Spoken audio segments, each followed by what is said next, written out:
Hi friends, నవరాత్రుల్లో నేను గుడికి వచ్చాను కదా, అలాగే ప్రతి శుక్రవారం కూడా గుడికి వస్తాను. ఈ నవరాత్రులు 9 రోజులు 2 పూట్ల కన్ఫామ్గా వస్తాను. ఈ అమ్మవారంటే చాలా మహిమల తల్లి, నిజగల తల్లి, అది మాత్రం ఒప్పుకుంటాను నేను. ఎందుకంటే మనం ఏదైనా మనస్ఫూర్తిగా ఒక కోరుకుంటే మాత్రం కన్ఫామ్గా తీరుతుంది. స్వార్థంతో కాకుండా మనస్ఫూర్తిగా కోరుకోండి. అలానే అమ్మవారు తీర్చుతున్నారు, ఏది పడుతుంది మాత్రం అనుకోకండి.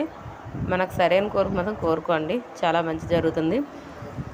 ఇక్కడ ఇప్పుడు ప్రస్తుతానికి అభిషేకాలు చేస్తున్నారు. ఈ పల్లెంలోనే అమ్మవారి విగ్రహాలు అన్నీ ఉంటాయి. వినాయకుడి బొమ్మ, దుర్గాదేవిది, అలా శాలిగ్రహణాలు, శ్రీచక్రాలు ఇవన్నీ ఉంటాయి. శంకు చక్రాలు కూడా ఉంటాయి. ఇవన్నిటికీ పాలతోని అభిషేకాలు చేస్తారు. పంచామృతాలతో కండి ఫ్రూట్స్తోని మనం పట్టుకెళ్ళే పువ్వు, పాలు, పెరుగు, పంచామృతాలు ఉంటాయి కదా, అలాగే పళ్ళు కూడా పట్టుకెళ్తాం కదా, అవన్నిటితో చేస్తారు. మనకి ఏ బాధ అనిపించకన్నా మనం పట్టుకెళ్ళే ఐటెం అన్నిటితోనే చేస్తారు. ఇప్పుడు వాళ్ళు పూజ చేస్తున్నారు. మనం అభిషేకాలు అలా అయిన వరకు మనం అలా చూసుకొని ఆ తల్లిని ప్రార్థించుకోండి మనస్ఫూర్తిగా. ఇవి అయిపోయిన అభిషేకాలు అయిన తర్వాత అందరికీ చిన్న ప్లేట్లు లేకపోతే అట్లు ఇస్తారు. అందులో చిన్న విగ్రహాలు ఇస్తారు దుర్గాదేవిది. ఆ విగ్రహాలకి కుంకుమ పూజ చేసుకోవాలి. ఒక 5గురికి 6గురు అలా కూర్చొని ఒక విగ్రహానికి పూజ చేసుకోవాలి. అలాగే ఇక్కడ ఉన్న వాళ్ళందరూ అలాగే చేసుకుంటున్నారు. అలాగే భక్తి శ్రద్ధలతో అందరూ పూజ చేసుకుంటున్నారు కదా.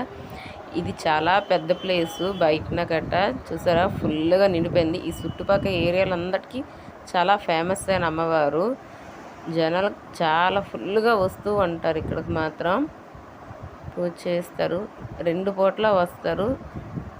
తెల్లవారైతే ఇంకా జనాలు ఫుల్గా ఉంటారు. ఇంకా ప్లేస్ సరిపోక జనాలంతా ఇంకా కొంచెం సైడ్కి నిల్చున్నారు. చూసారా ఎంతమంది జనాలు ఉన్నారో.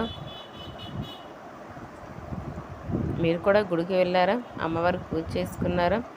ఈరోజు మహాచండి అమ్మవారు కదా, ఇంకా జనాలు ఎక్కువ వచ్చారు. ఈరోజు అయితే చాలా బాగుంటుంది. ఈరోజు పూజ చేయించుకుంటే ఇంకా మంచిది.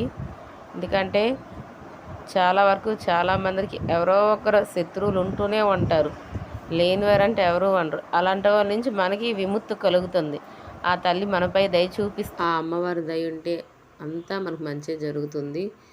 మనస్ఫూర్తిగా మనం ఒకళ్ళు చెడు కోరుకోకూడదు. తల్లిపై భారం వేస్తూనే ఉండాలి. మనకి ఎంతోమంది చెడు కోరుకుంటారు కదా, కానీ మనం మాత్రం ఎప్పుడూ ఆ దేవుడిపైనే భారం వేసుకోవాలి. ఓం శ్రీ మాత్రే నమః.